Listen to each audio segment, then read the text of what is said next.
இந்த நாளினுடைய பாடல் கூட்டத்தை ஜெபத்தையும் நமக்கு வழி நடத்தின பிள்ளைகளை கர்த்தர் ஆசீர்வதிப்பாராக. இது போல வெல்கம் பார்ட் எடுத்த மகளிர் கர்த்தர் ஆசீர்வதிப்பாராக. எல்லாருக்கும் நன்றி தெரிவித்துக் கொள்கிறேன். இன்னைக்கு நாம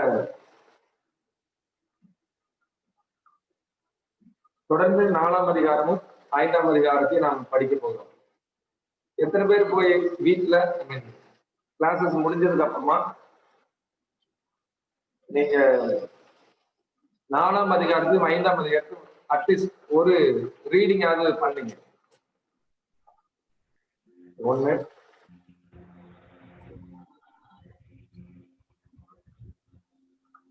ஒருவர் கை தூக்கிருக்கிறாங்க. 2 3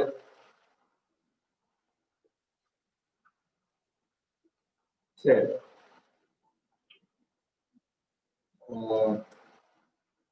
அட்லீஸ்ட் நீங்க 4 நீங்க ஒரு தடவை ரீட் பண்ணிருக்கீங்க. நிறைய விஷயங்களை நீங்க என்ன செய்ய முடியும்னா அது நாம் படித்த காரியங்கள் சரியாகிறதா என்பதை நீங்கள் ஆராய்ந்து பார்த்துக்க முடியும். ஆகவே தான் நான் அந்த பொறுப்பை உங்களுக்கு கொடுத்தேன். இன்றைக்கும் நீங்கள் போய் வாசிங்க. அட்லீஸ்ட் இன்னைக்கும் உங்களுக்கு ஒரு நாள் இருக்கிறது. 4, 5 வாசித்து அடுத்த முறை வரும்பொழுது நீங்கள் 6ஆம் அதிகாரத்தை வாசித்து விட்டு வரும்படியாக நான் கேட்டுக்கொள்கிறேன். ஓகே, சரி. இன்றைக்கு நாம 4ஆம் அதிகாரத்துல இருக்கக்கூடிய ஒரு முக்கியமான காரியத்தை நம்ம படிச்சுட்டு நம்ம அடுத்த கட்டத்துக்குள்ளாக கடந்து செல்லலாம்.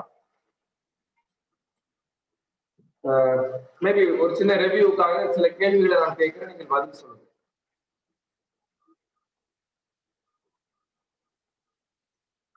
பரலோகத்துல யோவான் யாரையெல்லாம் பார்த்தார்? இந்த பரலோக காட்சியில யாரையெல்லாம் பார்த்தார்? யாரெல்லாம் இருக்கிறாங்க? தேவன், இயேசு கிறிஸ்து, அந்த 24 மூப்பர்கள், 4 ஜீவன்கள்.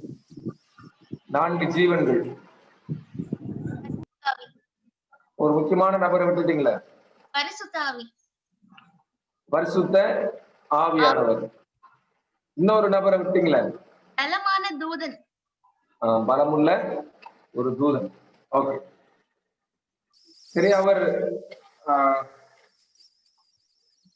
பிதா யாருன்னு தெரியுது, குமாரன் யார் என்று தெரிகிறது, பரிசுத்த ஆவியானவர் நாம் கண்டுகொண்டோம். அந்த தரிசன காட்சி எந்த நாளை பற்றினது?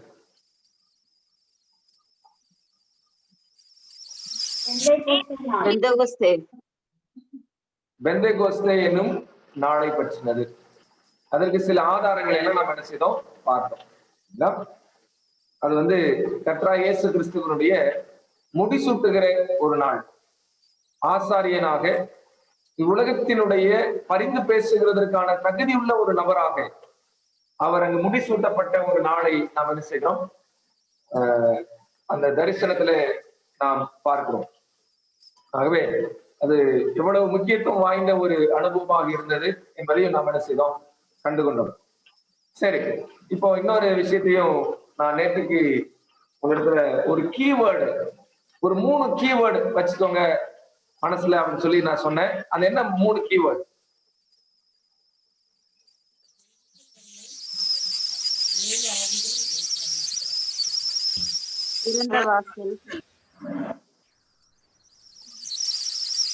தெரியுதுங்களா?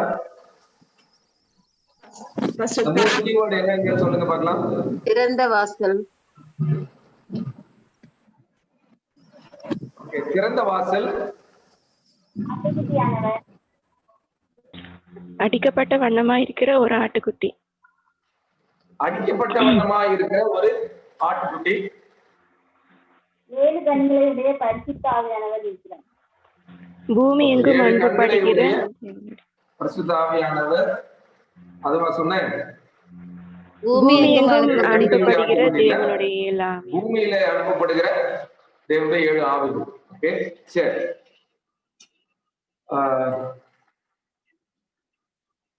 அடிக்கப்பட்ட வண்ணமா இருக்கிற ஆட்டுக்குட்டியானவர். அப்படியே நீங்க Pentecost, day of the Pentecost போய் பார்த்தோம் அப்படின்னா, லேவியராகமம் 23 நம்ம பார்த்தோம்.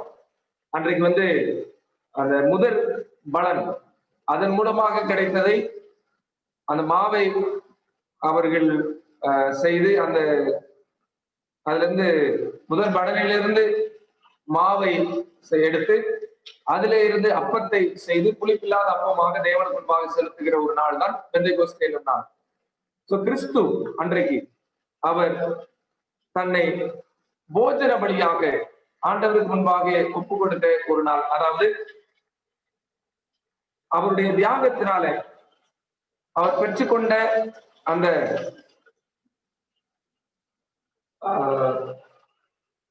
பெற்றுக் கொடுத்த மீட்பை அவர் தேவனுக்கு முன்பாக கொண்டு போய் செலுத்தக்கூடிய ஒரு நாள். அதைத்தான் நம்ம நினைச்சோம், நேற்றுக்கு பார்த்தோம். அது மாத்திரமல்ல, அன்றைக்குதான் பூமிக்கு பரிசுத்த ஆவியானவர் அனுப்பப்பட்டார் என்கிறதை நம்ம பார்த்தோம். இல்ல, அவர் அன்னைக்குதான் அனுப்பப்பட்டாரு அப்படிங்கிறத நம்ம பார்த்தோம். இன்னொரு கீவேர்ட், முதல் கீவேர்டு நீங்க ஞாபகம் வச்சுக்க நான் சொன்னேன், நான் நேற்றுக்கு அதை சொல்ல முடியல. திறந்த வாசலை அவர் கண்டார். திறந்த வாசலை கண்டார். இது எந்த வாசல் திறக்கப்பட்டிருந்தது அன்றைக்கு அப்படின்னா, பரிசுத்த ஸ்தலத்தினுடைய வாசல். பரிசுத்த ஸ்தலத்தினுடைய வாசல். அப்போ சிங்காசனம் எங்க இருந்துச்சு, எங்க இருக்கும்? பரிசுத்த ஸ்தலத்துல. பரிசுத்த ஸ்தலத்துல சிங்காசனம் எங்க இருந்துச்சு? நான் பொதுவா கேட்கிறேன், சிங்காசனம் எங்க இருக்கும்? பரிசுத்த ஸ்தலத்துல, மகா பரிசுத்த ஸ்தலத்துல? பரிசுத்த ஸ்தலத்துலதான் இருக்கு. மகா பரிசுத்த. சிங்காசனம்னா மகா பரிசுத்த ஸ்தலத்துல தான் இருக்கணும். ஏன்னா அங்கதான் உடன்படிக்கை பெட்டி இருக்குது, அங்கதான் கேருபீன்கள் இருக்கிறாங்க. அப்படிதான் நம்ம படிச்சிருக்கிறோம். ஓகே, பட் இங்க சிங்காசனம் எங்க இருந்துச்சுன்னு கவனிங்க. 4ஆம் அதிகாரத்துலதான் 4வது வசனத்தை வாசிங்க பார்க்கலாம். அந்த சிங்காசனத்தை சூழ 24 சிங்காசனங்கள் இருந்தன. 24 மூப்பர்கள் வெண்வஸ்திரம் தரித்து தங்கள் சிரசுகளில் பொன்முடி சூடி அந்த சிங்காசனங்களின் மேல் உட்கார்ந்திருக்க கண்டேன். அந்த சிங்காசனத்திலிருந்து மின்னல்களும் இடி முழக்கங்களும் சத்தங்களும் புறப்பட்டன. தேவனுடைய 7 ஆவிகளாகிய 7 அக்னி தீபங்கள் சிங்காசனத்திற்கு முன்பாக எரிந்து கொண்டிருந்தன. சரி, இங்கே சிங்காசனத்திற்கு முன்பாக என்ன இருந்துச்சு?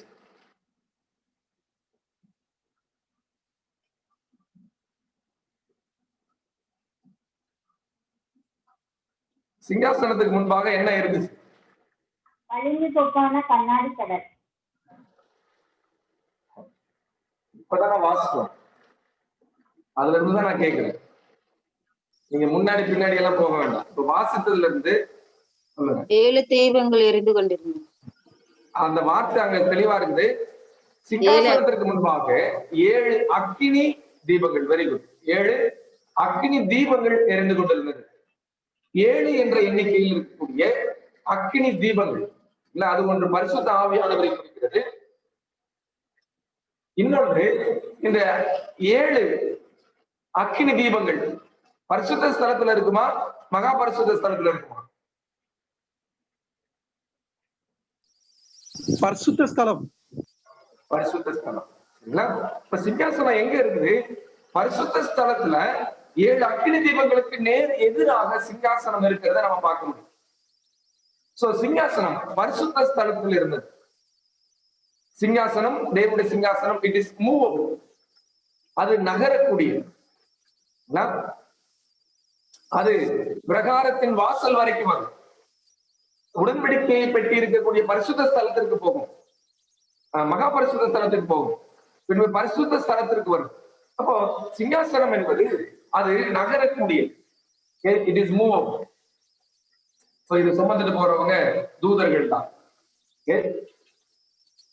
சோ இவங்க எல்லாம் என்ன செய்யறாங்கன்னா அதை கொண்டு வரதை நம்ம என்ன செய்ய முடியும், பார்க்க முடியும். அப்போ இங்க சிங்காசனம் எங்க இருக்குது அப்படின்னா பரிசுத்த ஸ்தலத்துல இருக்கிறத நம்ம பார்க்கிறோம். ஏன்னா அதுக்கு முன்னாடி 7 அக்கினி தீபங்கள் இருக்கிறது. அப்போ திறந்திருக்கிற ஒரு வாசலை யோவான் கண்டார்ல, எந்த வாசல் திறந்திருந்தது? சிங்காசனம் இருக்கிற வாசல் திறந்திருந்தது. ஏன்னா வாசல் திறந்திருக்குது, அது வழியா பாக்குறாரு, சிங்காசனம் இருக்குது. அப்போ திறந்த வாசல் எது அப்படின்னா பரிசுத்த ஸ்தலத்தினுடைய வாசல் திறந்திருந்தது. இதே ஒரு காட்சிய நம்ம அப்போஸ்தலர் நடவடிக்கைகள்ல நம்ம பார்க்கிறோம். அப்போஸ்தலர் 7ஆம் அதிகாரத்துக்கு வாங்க. 7ஆம் அதிகாரம்.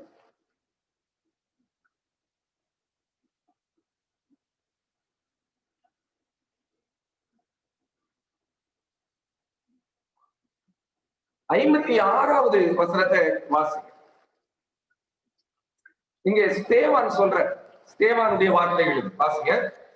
அதோ வானங்கள் திறந்திருக்கிறதையும் மனுஷகுமாரன் தேவனுடைய வலது பாரிசத்தில் நிற்கிறதையும் காண்கிறேன் என்றான். ஓகே, அதுக்கு முன்னாடி வசனத்தை நீங்க பாத்தீங்க அப்படின்னா, அவன் பரிசுத்த ஆவியினாலே நிறைந்தவனாய் வானத்தை அண்ணாந்து பார், தேவனுடைய மகிமையையும் தேவனுடைய வலது பாரிசத்தில் இயேசுவானவர் நிற்கிறதையும் கண்டு.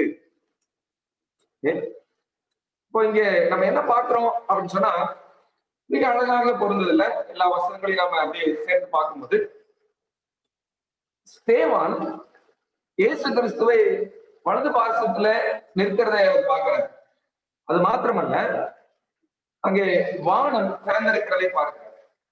இது வந்து இன்னொரு தரிசனம், யாருக்கு? ஸ்தேவானுக்கு கொடுக்கப்பட்ட தரிசனம். அப்போ கிறிஸ்துவானவர் அங்கே வலது பாரிசத்துல நின்று கொண்டிருக்கிறதை நாம் அங்க பார்க்க முடியும், வானம் திறந்திருக்கிறதை நாம் பார்க்க முடியும் அப்படின்னு சொன்னார். அது அந்த இடம் எந்த இடம் அப்படின்னா பரிசுத்த ஸ்தலம். சரிங்களா? பரிசுத்த ஸ்தலம் அப்படிங்கிறத நம்ம என்ன செய்யறோம், அறிந்து கொள்கிறோம். ஆகவே இதுதான் கீவேர்ட். எதை புரிஞ்சுக்கிறதுக்கு அன்றைக்கு நடந்தது என்ன, அல்லது அந்த நாள் எந்த நாள் அப்படிங்கிறத நம்ம தெரிஞ்சுக்கிறதுக்கு நமக்கு இருக்கக்கூடிய இந்த 3 கீவேர்டை நம்ம என்ன செய்யணும், பார்க்கணும். ஓகே, ஆல்மோஸ்ட் ஒரு கீவேர்டு நம்ம நல்லாவே நேற்றுக்கு படிச்சிட்டோம். இன்னைக்கு ஒரு கீவேர்டை நம்ம புரிஞ்சுக்கிட்டோம், வானம் திறந்திருக்கிறது. இங்க இயேசு கிறிஸ்துவானவர் அடிக்கப்பட்ட வண்ணமா இருக்கிற ஆட்டுக்குட்டியாக எங்கே வருகிறார்? சிங்காசனம் வைக்கப்பட்டிருக்கிற இடத்திற்கு வருகிறார். சிங்காசனம் எங்கே வைக்கப்பட்டிருந்தது? தீபங்களுக்கு நேர் எதிராக வைக்கப்பட்டிருந்தது. இப்ப தீபங்களுக்கு நேர் எதிராக ஆசரிப்பு கூடாரத்துல என்ன இருக்கு? அப்பமேஜை. அப்பமேஜை. பெந்தேகோஸ்தே என்னும் நாடுல போஜன பலியாக கொடுப்பது என்ன?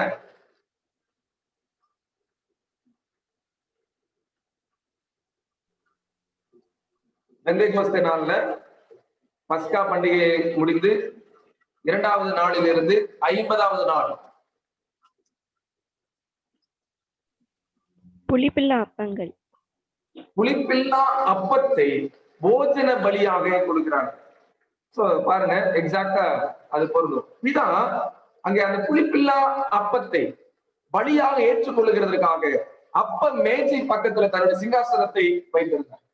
கிறிஸ்து அங்கே தன்னை போஜன பலியாக அங்கு ஒப்பு கொடுத்தார். பரிசுத்த ஆவியானவர் அதற்கு அடையாளமாக பூமிக்கு அனுப்பப்பட்டார். சோ மிகப்பெரிய ஒரு சம்பவம் ஒன்று பரலோகத்துல நிகழ்ந்தது. அதே நேரத்துல இந்த ஒரு பாயிண்ட் ஞாபகம் வச்சுக்கணும், பரலோகத்துல அது நடந்தது என்பதற்கு அடையாளமாக அதே நேரத்தில் பூமியில் என்ன நிகழ்ந்தது? பரிசுத்த ஆவியானவர் ஊற்றப்பட்டார். பரிசுத்த ஆவியானவர் ஊற்றப்பட்டார். வேற சீஷர்கள் ஆவியின் வரத்தை பற்றி அந்நிய பாஷைகளை பேசினார்கள். வேற 3000 பேர் அன்றைய தினத்துல ஆண்டவராக இயேசு கிறிஸ்துவை ஏற்றுக்கொண்டார். அப்போ பரலோகத்துல ஒரு சம்பவம் நடக்குது, அந்த சம்பவத்திற்கு பதில் கொடுக்கும்படியாக பரலோகத்தில் நடக்கக்கூடிய நிகழ்வுக்கு அடையாளமாக பூமியில சில நிகழ்வுகள் நிகழ்வுகள் சில காரியம் பூமியில பரலோகத்தில் நடக்கிறதுக்கு இணையாக பூமியில சில விஷயங்கள் நடைபெறுகிறது. ஓகே, இந்த பாயிண்ட ஞாபகம் வச்சுக்கோங்க. இந்த பாயிண்ட வச்சுதான் நம்ம 7 முத்திரையை நம்ம புரிஞ்சுக்கணும். இப்ப நான் கடைசியா சொன்ன பாயிண்ட ஞாபகம் வச்சுக்கோங்க. ஓகே, சரி. அப்ப இயேசு கிறிஸ்து எங்க இருக்கிறாருன்னு நமக்கு தெரியுது, பிதாவானவர் எங்க இருக்கிறாருன்னு நமக்கு தெரியுது. இயேசு கிறிஸ்து ஏன் அங்க போனாரு அப்படிங்கிறத நம்ம தெரிஞ்சுக்கிட்டோம்.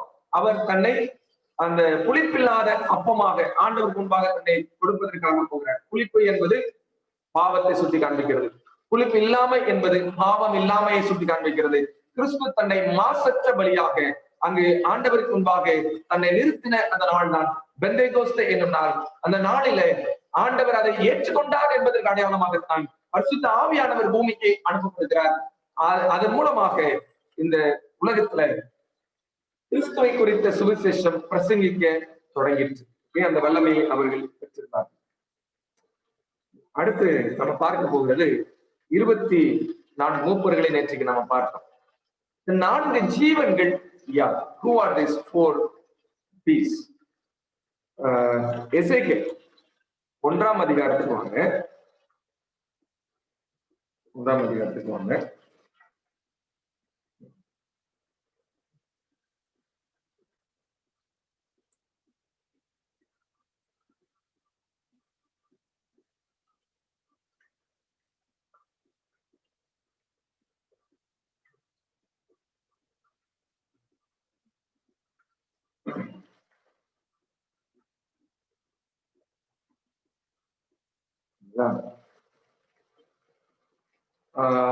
ஐந்தாவது வசனத்தை வாசம்.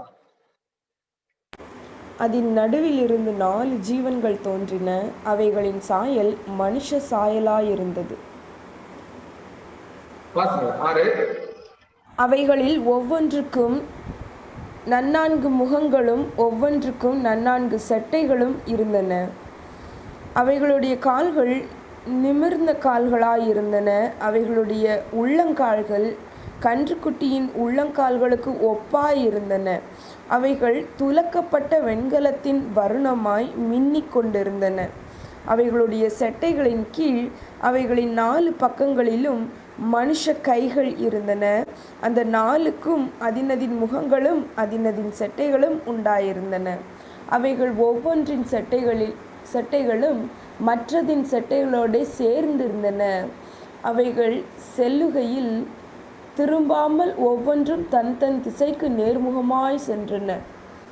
அவைகளுடைய முகங்களின் சாயலாவது வலது பக்கத்தில் 4 மனுஷ முகமும் சிங்க முகமும், இடது பக்கத்தில் 4 எருது முகமும் கழுகு முகமுமாய் இருந்தன. அவைகளுடைய முகங்கள் இப்படி இருக்க அவைகளுடைய செட்டைகள் மேலே பிரிந்திருந்தன. அவைகளுடைய செட்டைகள் மேலே பிரிந்திருந்தன. ஒவ்வொன்றுக்கும் உள்ள 2 செட்டைகள் ஒன்றோடொன்று சேர்ந்திருந்தன.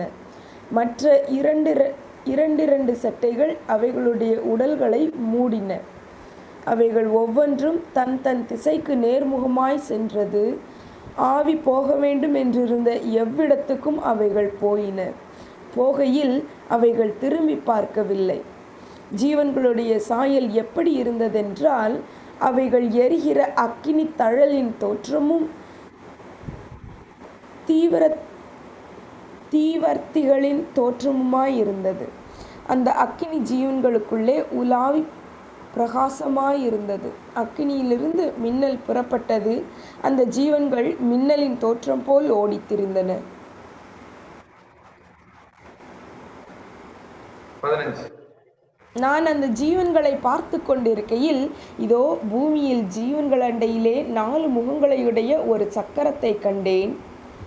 சக்கரங்களின் ரூபமும் அவைகளின் வேலையும் படிக பச்சை வருணமாயிருந்தது. அவைகள் 4க்கும் ஒரேவித சாயல் இருந்தது. அவைகளின் ரூபமும் அவைகளின் வேலையும் சக்கரத்துக்குள் சக்கரம் இருக்குமா போல் இருந்தது. சரி, இங்க நாம பாக்குறோம் அதேதான் 4 ஜீவன்கள்.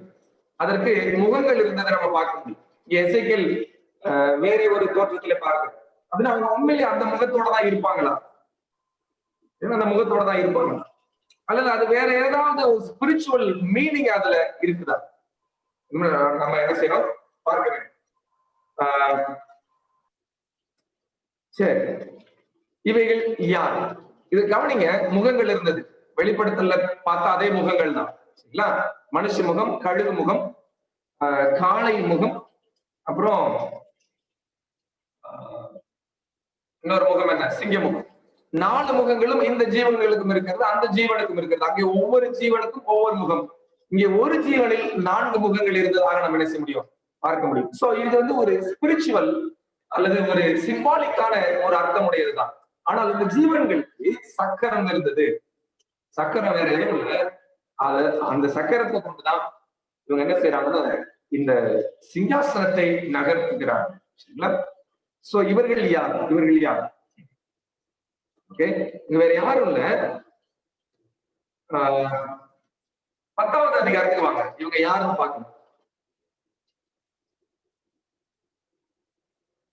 10வது வசனத்தை மன்னிக்கணும், 9வது வசனத்தை வாசி. எசேக்கியேல் 10:9. இதோ கேருபீன்கள் அண்டையில் 4 சக்கரங்கள் இருக்க கண்டேன். ஒவ்வொரு கேருபின் அண்டையில் ஒவ்வொரு சக்கரம் இருந்தது. சக்கரங்களின் தோற்றம் படிகப்பச்சை வர்ணமாய் இருந்தது. இங்கே நம்ம பார்க்கிறோம் யாரை குறிச்சு? கேருபீன்கள் சக்கரத்தோடு இருக்கிறார்கள். 15வது வசனத்தை வாசி.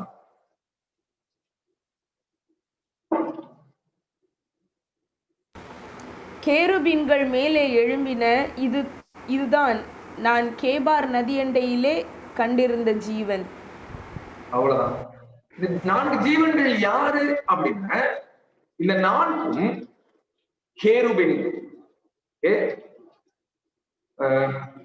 they are cherubims. Okay, ஆகவே இவர்கள் தேவதூதர்கள். இந்த 4 ஜீவன்கள் தேவதூதர்கள். உண்மையில இந்த கால முகம், கழுகு முகம் இதோடதான் இருப்பாங்களா அப்படின்னா, இது வந்து ஒரு அடையாளப்படுத்தப்பட்டு சொல்லப்பட்ட காட்சி. இவங்க சிங்காசனத்திலேயே எப்பயுமே இருப்பாங்க. இவங்கதான் சிங்காசனத்தை நகர்த்துவாங்க. ஏன்னா அவர்களுக்கு சக்கரம் இருந்தது. ஓகே, இன்ஃபேக்ட் சக்கரம்னா என்ன அப்படிங்கிறது நம்ம அப்புறமா பார்க்கலாம். ஓகே, சரி. இந்த 4 கேருபீன்கள் யாரு? ஏன் இந்த முகத்தோட இருக்கிறாங்க அப்படின்னா, காளை முகம் என்பது பெர்சிவரன்ஸ் குறிக்குது.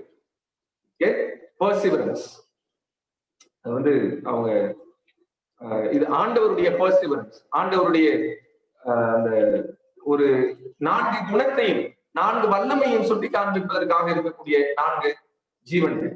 தேவனுடைய பெர்சிவரன்ஸ். காளை என்பது அங்கே காளை முகம் என்பது தேவனுடைய பெர்சிவரன்ஸ். சிங்கம் என்பது தேவனுடைய ஆளுமையை குறிக்கிறது, a sovereignty of God. கழுகு முகம் என்பது தேவனுடைய வேகத்தையும் அவருடைய ஞானத்தையும் சுட்டி காண்பிக்கிறது. அதாவது இன்ஃபேக்ட் அவர் செய்யக்கூடிய அனைத்திலும் அது அங்கே ஒரு பெர்ஃபெக்ட் டைமிங் என்ன செய்கிறது சுட்டி காண்பிக்கிறது.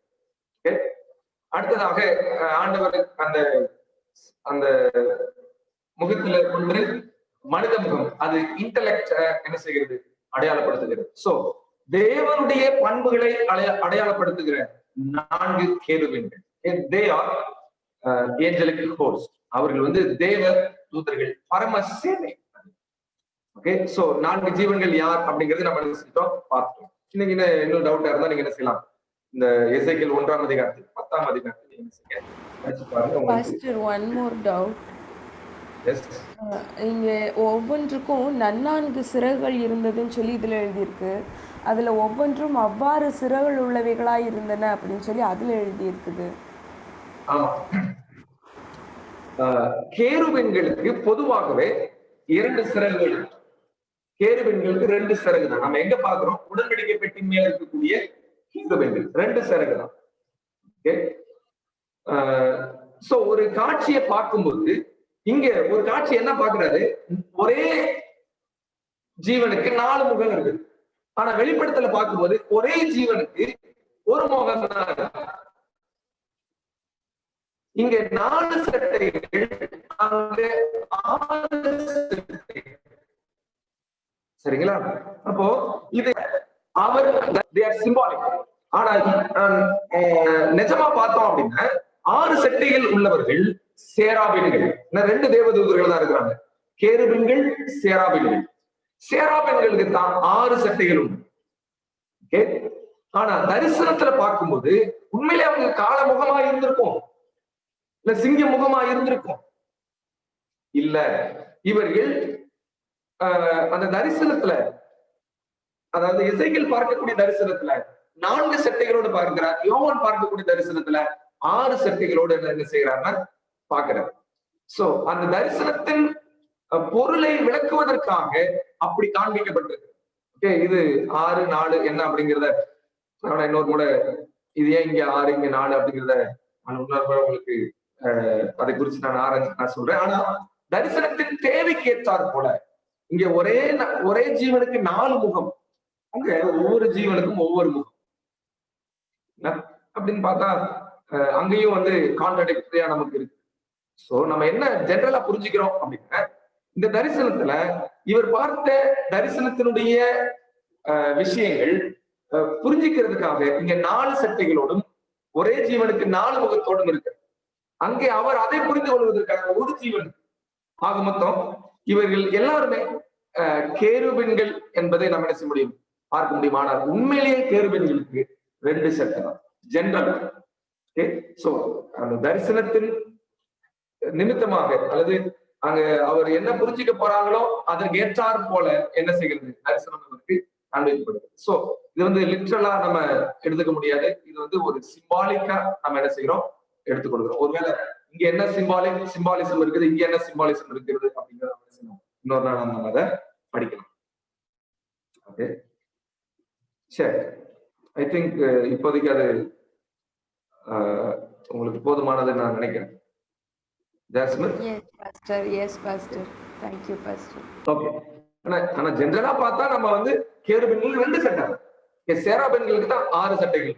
சோ இது வந்து ஒரு அடையாளமாக சொல்லப்பட்ட காரியம். ஓகே,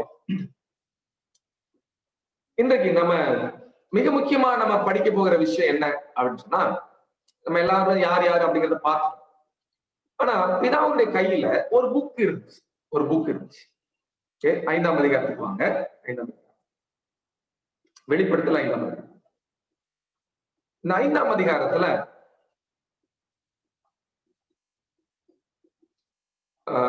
1, 2 வசனத்துல நம்ம பார்க்க முடியும். திரும்ப ஒரு தடவை நம்ம வாசிக்கலாம்.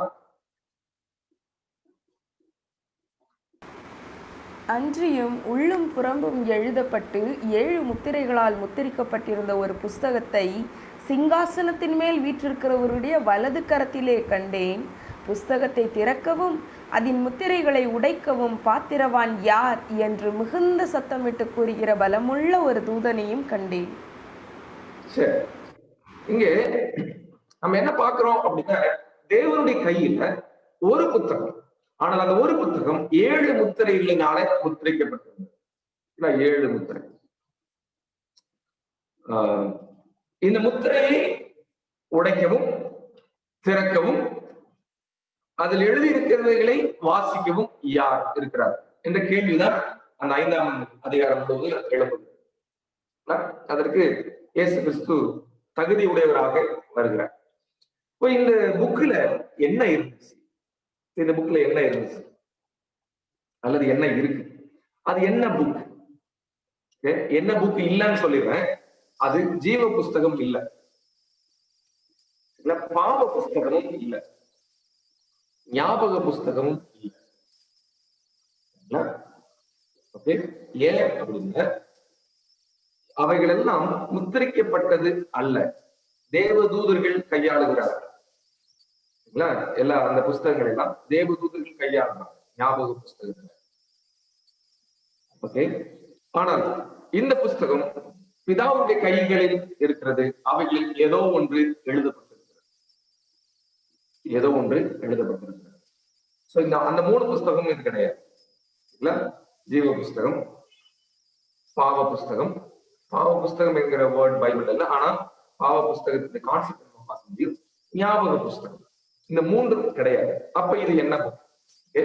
இது மூன்றும் இல்லை அப்படிங்கிற வசனங்களை நம்ம போக முடியும். பட் அதுக்கெல்லாம் நமக்கு அவசியம் இல்லை. இந்த மூன்று இல்லை, இது என்ன அப்படிங்கறத மட்டும் நம்ம என்ன செய்யலாம் பார்க்கலாம்.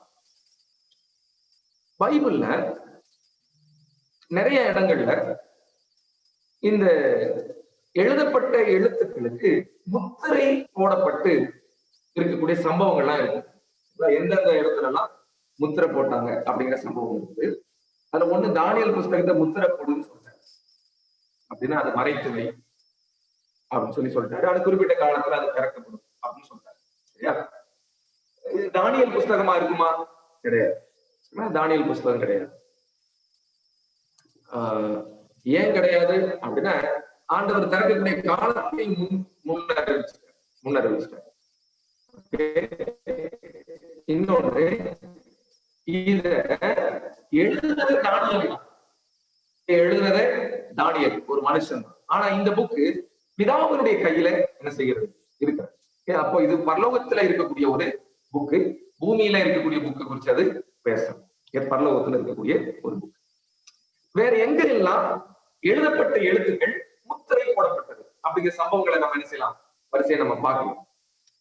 ஒரு வசனத்தினால சில காரியங்களை நம்ம என்ன செய்யலாம் கவனிக்கலாம். எரேமியா 32 6-14 வரைக்கும். சரியா? 14 வரைக்கும். எத்தனை வசனம்? 6, 7, 8, 9, 10, 11, 12, 9 வசனம் இருக்குது. ஓகே, 9 வசனத்தை நம்ம வாசிக்கலாமா?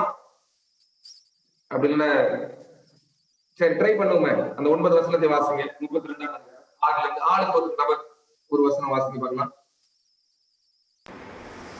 அதற்கு எரேமியா சொன்னது, கர்த்தருடைய வார்த்தை எனக்கு உண்டாகி, அவர்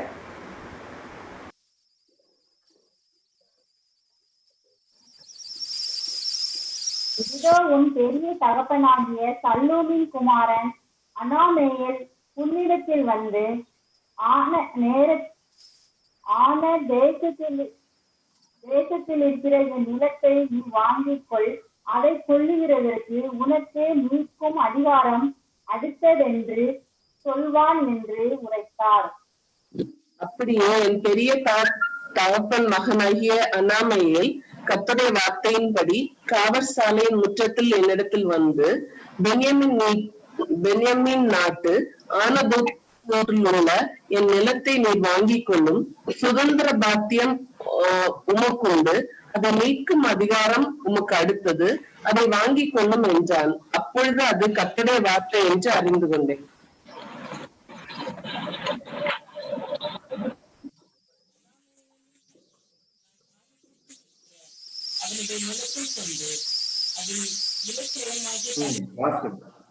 புரியல. 9வது வசனம்.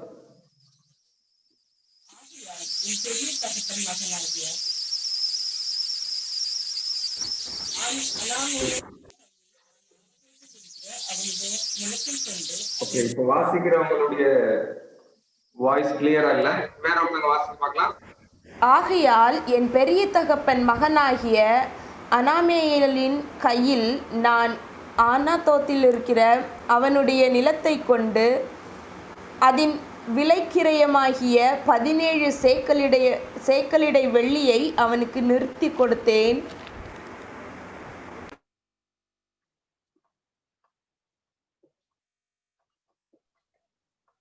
நான் பத்திரத்தையும் முத்திரையும் போட்டு சாட்சிகளை வைத்து வெள்ளியை தராசிலை நிறுத்தி கொடுத்த பின்பு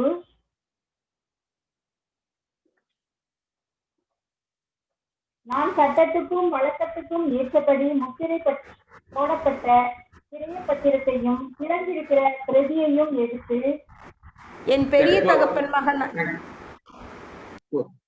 சரி, இங்க ஒரு விஷயத்தை நம்ம கவனிக்கிறோம். ஆண்டவர் எரேமியாட்ட சொன்னாரு, நீ போப்பா, உன் பெரிய தகப்பன் உங்க பெரியப்பா கிட்ட இருக்கக்கூடிய ஒரு நிலத்தை நீ போய் வாங்கு, அவனுடைய மகனுடைய கையில இருந்து நீ வாங்கு. அதை வாங்குகிற உரிமை உனக்கு இருக்கிறது. சோ நீ அதற்குரிய பணத்தை செலுத்தி அதை நீ வாங்கு. அதே போல இவன் போய் என்ன செய்யறான் அப்படின்னு சொன்னா அந்த நிலத்தை வாங்குகிறார். எரேமியா வாங்குறார். வாங்கி கிரைய பத்திரம் அங்க எழுதுறாங்க. நான் எவ்வளவுக்கு வாங்கினேன், யார்கிட்ட இருந்து வாங்கினேன் என்பதற்கு எழுதுகிறான். எழுதி அந்த புஸ்தகத்தை, அந்த எழுதின பத்திரத்தை முத்திரை போட்டான். 2 நகல் எடுக்கிறாங்க. அதுக்கப்புறம் வாசிக்கக்கூடிய வசனங்கள்ல 2 நகல் எடுக்கிறாங்க. ஒன்று ஒரிஜினல், இன்னொன்று ஜெராக்ஸ். சரிங்களா? அது மாதிரி எடுக்கிறாங்க. ஒன்றை முத்திரை போடுறாங்க, இன்னொன்றை முத்திரை போடுறாங்க.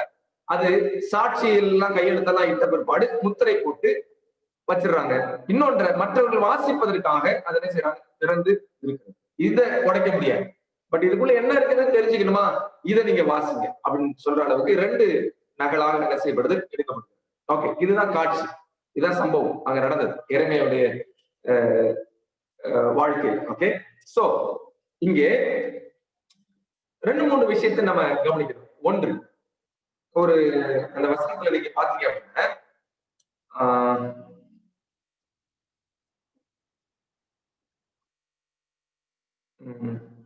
6வது வசனத்துல 7வது வசனத்துல நம்ம கவனிச்சோம் அப்படின்னா, இதோ உன் பெரிய தகப்பனாகிய சல்லூமின் குமாரன் அனாமேல் உன்னிடத்தில் வந்து, ஆனதோத்தில் இருக்கிற என் நிலத்தை நீ வாங்கிக் கொள், அதை கொள்ளுவதற்கு உனக்கே மீட்கும் அதிகாரம் அடுத்தது என்று சொல்வான் என்று உரைத்தார். இப்போ உன் பெரிய தகப்பனுடைய பையன் அந்த நிலத்தை விற்கணும்னு விரும்புறான், அதை கொடுத்துடணும்னு விரும்புறான். ஆனா அதை கொடுக்கணும் அப்படின்னா முதல்ல யார்கிட்ட கொடுக்கணும் அப்படின்னா, அதை வாங்குவதற்கு அதிகாரம் உடையவன்கிட்ட தான் அவன் முதல்ல விற்கணும். அவன் வாங்க மாட்டேன்னு சொன்னாதான் அந்த நிலத்தை இன்னொருவனுக்கு விற்க முடியும். சரி, இந்த நிலம் யாருடையது பார்க்கணும். 2வது, அதை மீட்கும் அதிகாரம் யாருடையது. ஓகே, 3வது, அதற்கு சும்மா வாங்க முடியாது, விலை கொடுத்து வாங்க முடியும். 4வது, கொடுக்கப்பட்ட விலைக்காக அந்த கிரையை பத்திரம் உத்தரிக்கப்பட வேண்டும். 4 விஷயம் கவனிச்சுக்க முடியுங்களா? முதல்ல என்ன சொன்னேன்? முதல் பாயிண்ட் என்ன? நிலம் யாருடைய? ஒரிஜினலா நிலம் யாருடையது? நிலத்தை மீட்கிற அதிகாரம் யாருக்கு உடையது? யாருடையது? 3வதாக அதற்கு ஒரு கிரயம் செலுத்தப்பட வேண்டும். 4வதாக கிரைய பத்திரம் பதிவிட வேண்டும். ஓகே, இந்த 4 விஷயம். இந்த நிலம் யாருடையது?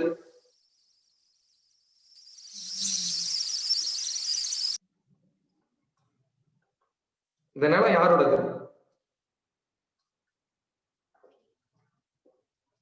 கஷ்டமான கேள்வியா கேட்டேன்.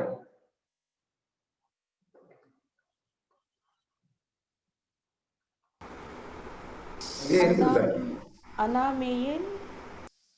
ஓகே, அனாமேல். ஓகே, சரி. அனாமேல் யார்? எரேமியாவுடைய பெரிய தகப்பனாகிய சல்லூமின் குமாரன்.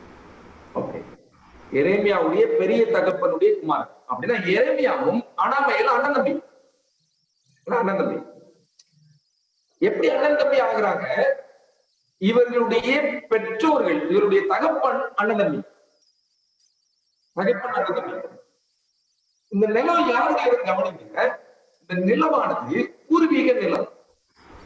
பாக பிரிவினை ஏற்படும் போது எரேமியாவோட தகப்பனுக்கு ஒரு பாகமும் அனாமேலின் தகப்பனுக்கு ஒரு பாகமும் போனது.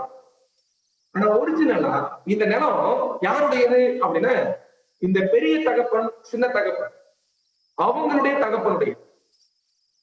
இப்ப பாகம் பிரிஞ்சிருச்சு. ஓகே, சோ இப்போ ஆளுக்கு ஒரு பக்கம் இருக்கலாம். ஒருவேளை எரேமியாக்கு அந்த நிலம் இல்லாமலும் இருக்கலாம். பட் பெரிய தகப்பன் இடத்துல இருந்து வந்த ஒரு விஷயம். அப்போ ஒரு நபருடைய நிலம் தான் அது. இப்ப அந்த நிலத்தை யாராவது ஒருவர் என்ன செய்யலாம், மீட்டுக் கொள்ளலாம். ஒரு அனாமேல் கையில இருக்கலாம், இல்லைன்னா எரேமியா கையில இருக்கலாம். இப்ப எரேமியா பொறுத்தவரையிலும் அந்த நிலம் இவருடைய கையில இருந்து போயிருச்சு, அனாமேலுக்கு போயிருச்சு. ஆண்டவர் சொன்னாரு, நீ அதை திரும்ப மீட்டுக்கொள், அந்த மீட்கும் அதிகாரம் உனக்கு மட்டுமே இருக்கிறது. சோ இவர் போறாரு, அதை விலைக்கரையும் கொடுத்து மீட்கிறார். விலைக்கரையை கொடுத்து மீட்கிறார்.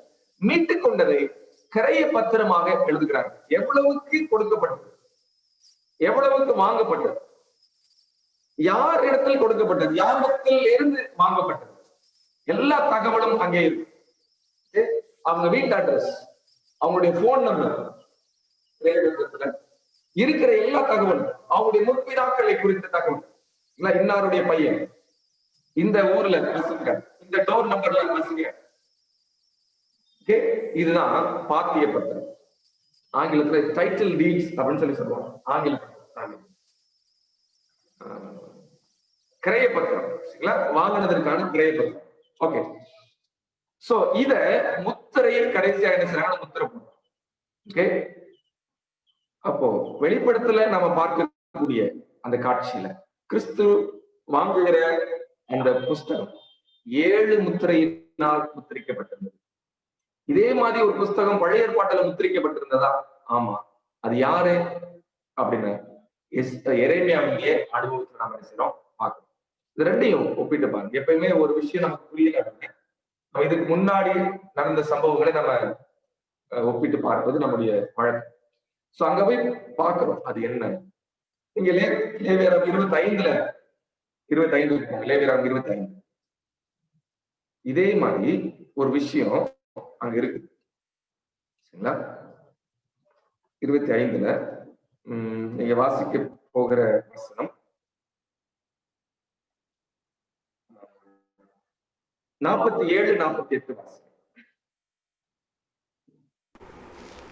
உன்னிடத்தில் இருக்கிற பரதேசியும் அந்நியனும் செல்வனாயிருக்க அவனிடத்தில் இருக்கிற உன் சகோதரன் தரித்திரப்பட்டு.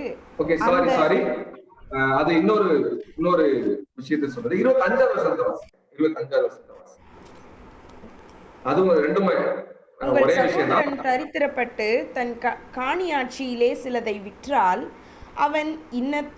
அவன் இனத்தான் ஒருவன் வந்து தன் சகோதரன் விற்றதை மீட்க கடவன். அதை மீட்க ஒருவனும் இல்லாமல் தானே அதை மீட்கத்தக்கவனானால் அதை விற்ற பின் சென்ற வருஷம். இங்கே ஒரு லா கொடுத்திருக்காரு, law of redemption. Law of redemption. ஒரு நிலமானது போயிடுச்சு, கையை விட்டு போயிடுச்சு, தரித்திரத்தினால அதை விட்டு போட்டுட்டேன். திரும்ப அந்த நிலம் எனக்கு வரணும் அப்படின்னு என் சகோதரன் வந்து எனக்காக அதை வாங்கி என்கிட்ட கொடுக்கணும்.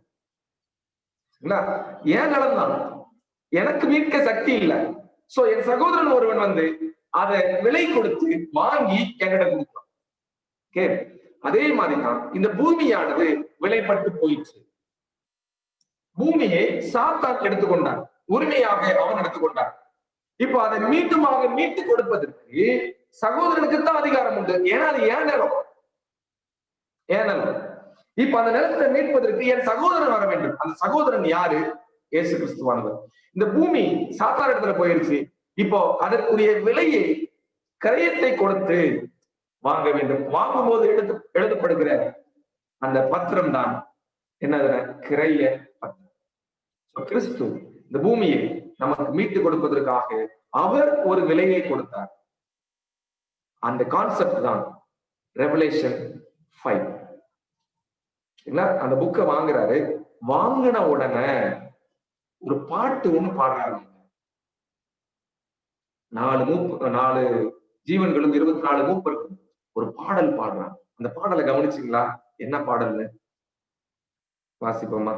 அதாவது ஒரு காரியம் விலை போயிருச்சு, திரும்பவும் அது மீட்கப்படணும். மீட்கப்படுவதற்காக உரிமை உடையவங்க தான் மீட்கணும்.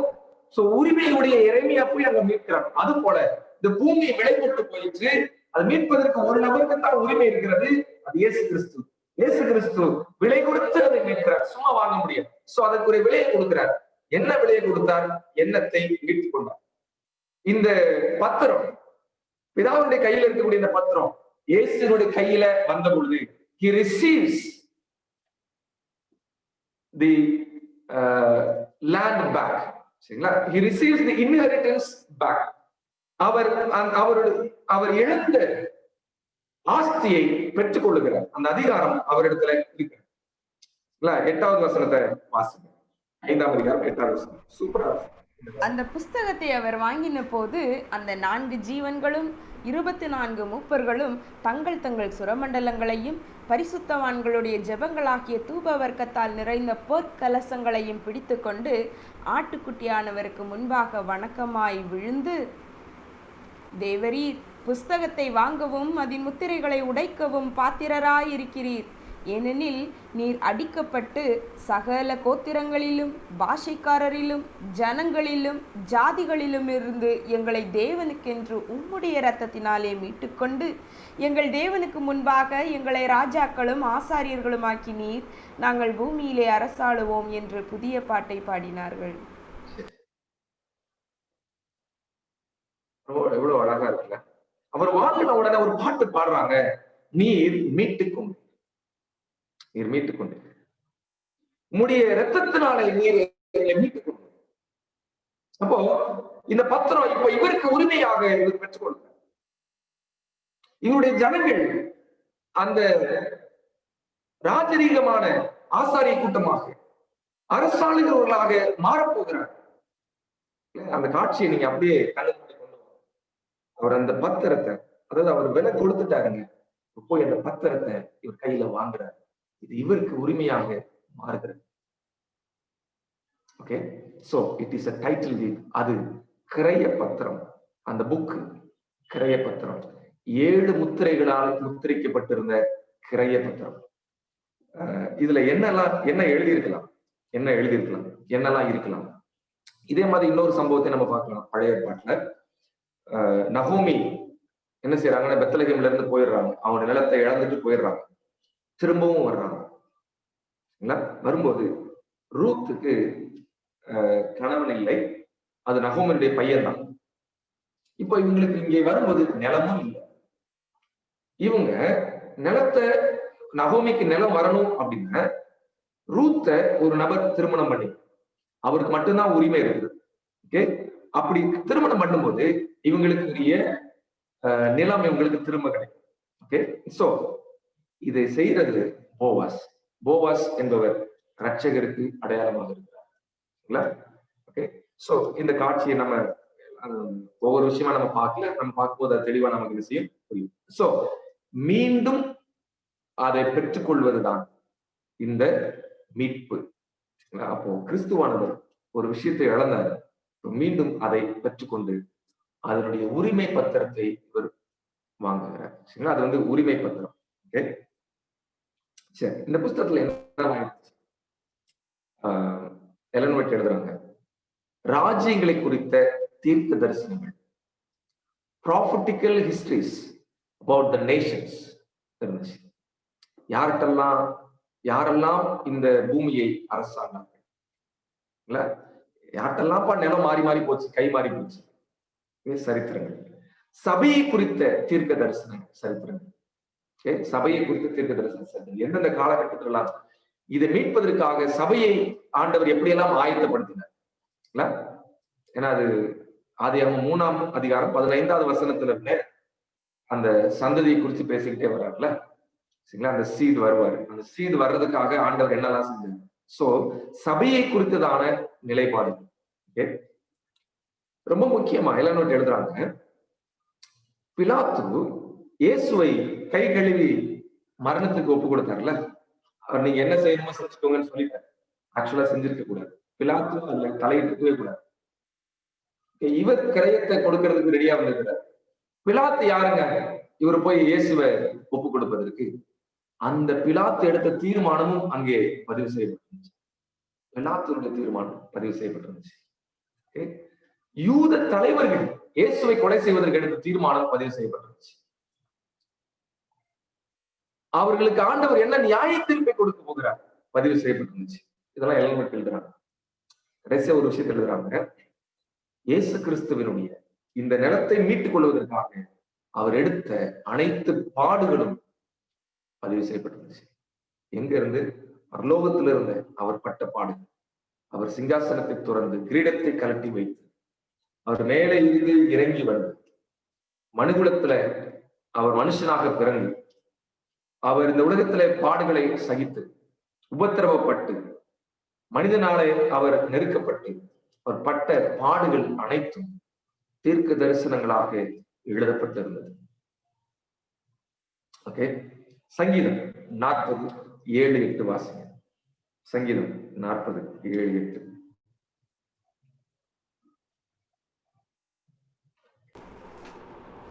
அப்பொழுது நான், இதோ வருகிறேன், புஸ்தக சுருளில் என்னை குறித்து எழுதியிருக்கிறது. என் தேவனே, உமக்கு பிரியமானதை செய்ய விரும்புகிறேன். உமது நியாயப்பிரமாணம் என் உள்ளத்திற்குள் இருக்கிறது என்று சொன்னேன்.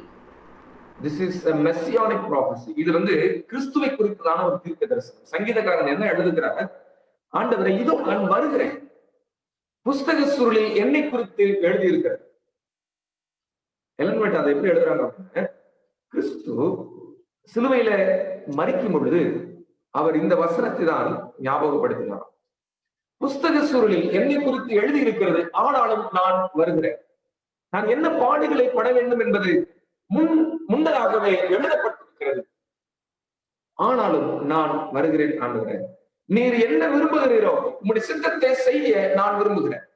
சொல்றாரு கெத்செமனே தோட்டத்துல, இந்த பாத்திரம் என்னை விட்டு நீங்க கூடுமானால் நீங்கபடி செய்யும், ஆகிலும் என் சித்தத்தின்படி அல்ல, உம்முடைய சித்தத்தின்படியே ஆக கடவுது.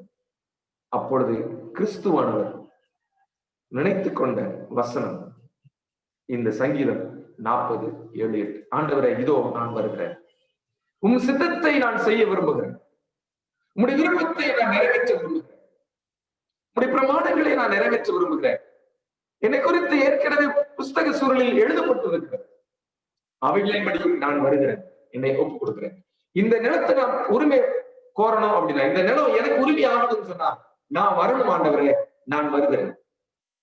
சோ அது அந்த புஸ்தகத்துல என்ன இருந்துச்சு அப்படின்னா, நம்மை மீட்பதற்காக பரலோகம் என்னவெல்லாம் செய்தது என்ற சரித்திரம் அங்கே இருக்கிறது. முன்கூட்டியே எழுதப்பட்டிருக்கிறது. இந்த நிலம் அவருக்கு சொந்தமாகணும் அப்படின்னா அந்த நிலத்தை பெற்றுக்கொள்வதற்கு உரிய அனைத்து விஷயங்களும் அங்கே எழுதப்பட்டிருந்தது. சோ அது உரிமை பத்திரம்.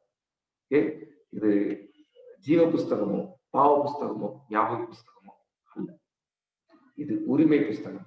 ஒரு அடையாளமாக நம்ம பார்த்தோம். அந்த புஸ்தகத்தை அவர் வாங்கின உடனே, ஆண்டவரே, நீர் மீட்டுக்கொண்டு, இரத்தத்தினாலே மீட்டுக்கொண்டு, உன் கிரயத்தை கொடுத்து மீட்டுக்கொண்டீர் என்று சொல்லி பரலோக சேனை புகழ்ந்து பாடினது.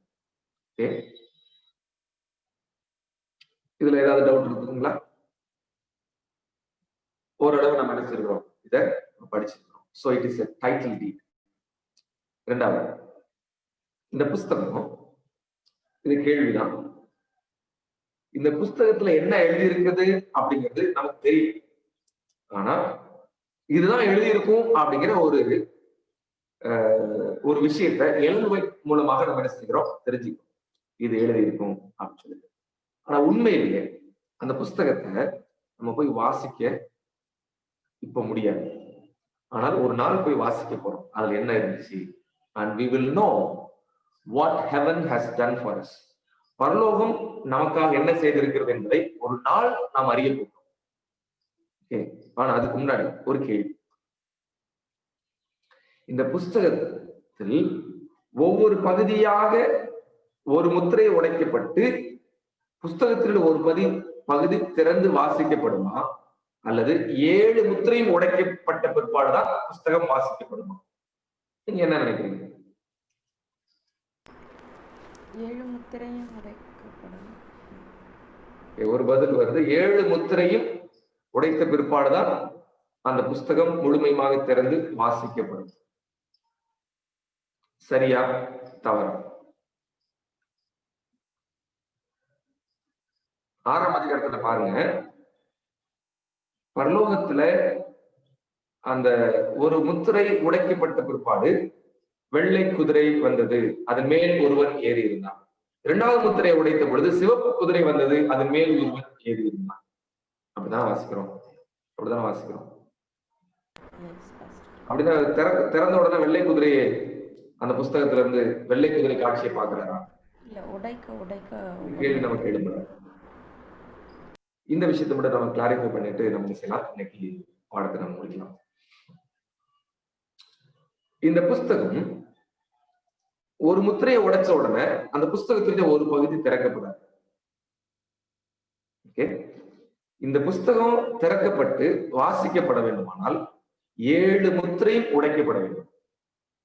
7 முத்திரையும் உடைக்கப்பட வேண்டும். அப்புறம்தான் இந்த புஸ்தகத்தில் எழுதியிருக்கிறவைகளை வாசிக்க முடியும்.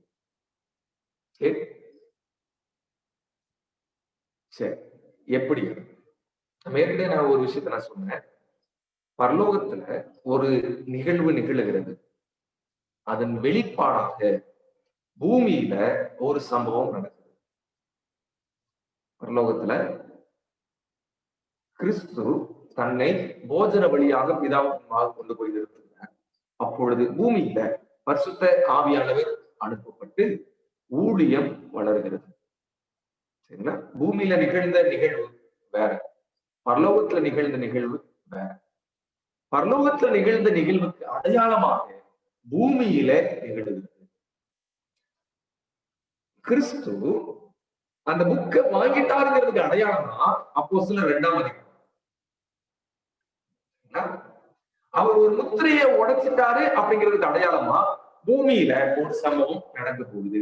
அதுதான் ஒவ்வொரு முத்திரையும் உடைக்கப்படும் போது ஒவ்வொரு சம்பவம் பூமியில நடக்கும்.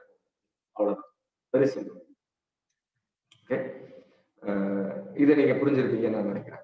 இது எப்படி நடக்க போகுது, இது எப்படி சம்பவங்கள் நிகழப் போகிறது என்பதை நாம் என்ன செய்யலாம், திங்கட்கிழமையில நம்ம பார்க்கலாம்.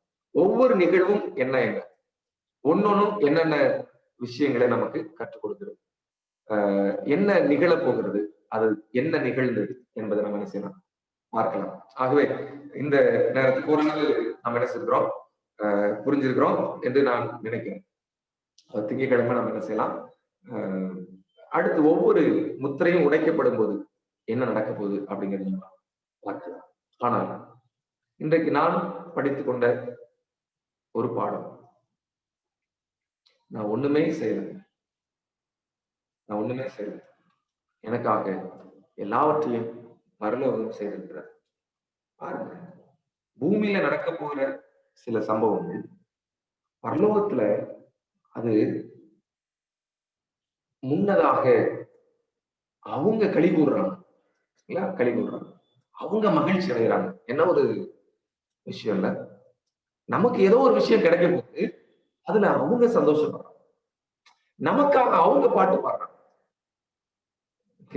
இந்த நிலத்தை நமக்கு திரும்ப மீட்டு கொடுப்பதற்கு, நம்மை ராஜாக்களாக ஆசாரியர்களாக மாற்றுவதற்கு பரலோகம் ஏதோ ஒன்று செய்திருக்கிறது.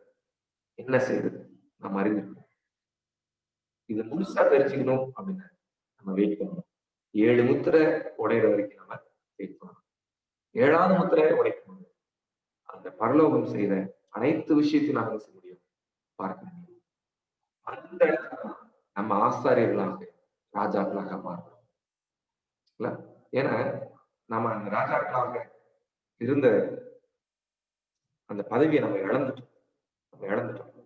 திரும்ப ஆண்டவர் ராஜாக்களாக மாற்றுகிறோம். நம்ம எப்போ ராஜாக்களாக மாறுகிறோம் அப்படின்னு சொன்னா, evidently when we receive the kingdom, நாம் அந்த ராஜ்யத்தை நாம் சுதந்திரிக்கும் பொழுது நாம் ராஜாக்களாக மாறப்போகிறோம். அது எப்பொழுது நிகழும்?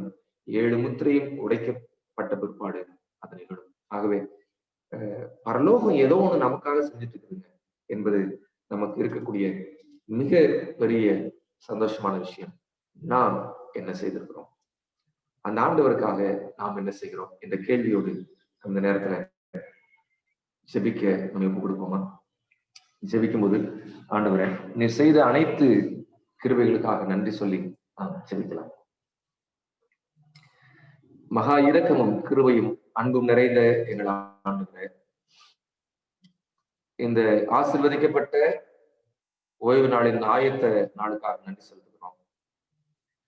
தேவ சமூகத்துல நாங்கள் வந்திருந்து ஏதோ ஒவ்வொரு நாளும் நாங்கள் வெளிப்படுத்தின விசேஷத்தின் மேன்மைகளை நாங்கள் படித்து, கிறிஸ்து எப்படியெல்லாம் வெளிப்படுத்தப்படுகிறார் என்பதை நாங்கள் படித்தோம். வெளிப்படுத்தலின் நாயகனாய் கிறிஸ்து இருக்கிறார். எங்களுடைய வாழ்வின் நாயகனாக மாற எங்களை அவரை உடைய சமூகத்துல நிற்கிற ஆசாரியனாக நாங்கள் காணோம். அவரை எங்களுடைய உள்ளத்துல பிரவேசிக்கிற ராஜாதி ராஜாவாக நாங்கள் ஏற்றுக்கொள்ளவும் எங்களை அர்ப்பணிக்கிறோம். பரலோகம் செய்த அனைத்து தியாகங்களுக்காக நன்றி செலுத்துகிறோம். தேவரே, உங்களுடைய பிரசனத்தினாலே எங்களை நிறைத்து ஆசீர்வதியும். இந்த நாளின் ஆசீர்வாதங்களை எங்களுக்கு தாரும். எங்களுடைய பலவீனங்கள் எல்லாவற்றையும் நாங்கள் மேற்கொள்ளுகிறோம். பரலோகத்தின் தேவன் எங்களுக்கு அருள் செய்யும்படியாக அன்பின் ஆண்டவர் இயேசு கிறிஸ்துவின் வழியாய் ஜெபிக்கிறோம். ஜெபம் கேளும் ஜீவன் உள்ள நல்ல பிதாவே. ஆமென். Thank you all. God bless you. மீண்டும்